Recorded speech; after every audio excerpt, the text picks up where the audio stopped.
when you use a credit card, points are points, not just for airline travel. You can use those points for a lot of things these days, right? Yeah. And what people need to understand is there's a lot of different credit cards out there. Points are a currency that will make your life better. Now, I recommend getting transferable points. So this is, the Amex Golds. If you're a renter, there's a card called Built Rewards where you earn points on rent with no fees. Also, you can use those points to pay rent, which I know a lot of people like these days with budgets being so tight. Or at the end of the day, even if you don't want to travel, getting a cash back card. Citi Double Cash is kind of the top tier. You're going to get 2% back on everything you spend in terms of cash. So no matter what you want to use points on, get a credit card that gives you points, but the key is you must pay your bill in full every month.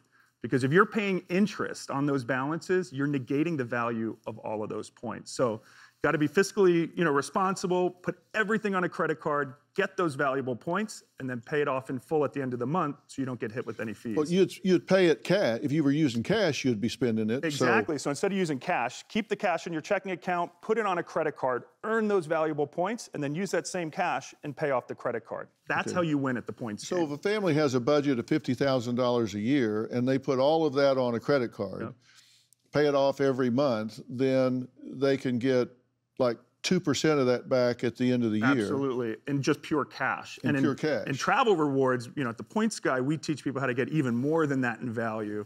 And the key thing with credit cards is get a credit card that offers you more. You want to be earning more than 1 point per dollar. So for example, like that Amex Gold card I talked about, it gives you 4 points per dollar on supermarkets, as well as dining.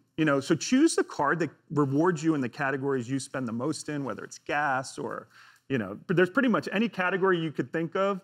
You can Google, the Points Guy, best credit card for gas. And our team breaks down the very best cards for each category. Okay, so what's the most you can get back on gas for your car? You can get up to 6% cash back using certain credit cards. There are even credit cards that this sounds too confusing to a lot of people, they're credit cards that will automatically reward you for the categories you spend the most in.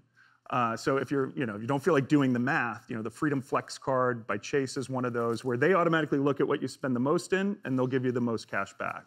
So 6% on gas. So if it's, that's 6 cents on a dollar. It adds up very quickly. And that's why when you get into the points game, it takes a little bit of time to get the fundamentals down, but you can be adding real monthly value back to your household bottom line. Because we calculated before, if the median income in America is $47,000, and after taxes, that's like $700 a week, you're talking about some percentages here that can make up the difference in inflation at 8 or 9%. Absolutely. It makes up the difference. Absolutely. And plus, on top of just earning points, a lot of credit cards will give you sign-up bonuses worth up to $1,000.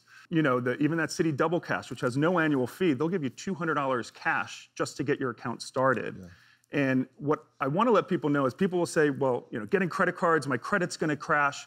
It's the exact opposite. Your FICO score actually increases when the two biggest factors are paying your bills on time and paying them off in full. So if you're smart and pay your bills off in full every month and you get a new credit card, the thing is your available credit increases, and when you pay it off, it's that debt to credit ratio that FICO really looks at. If you're responsible and pay that in full every month, your credit score will shoot up.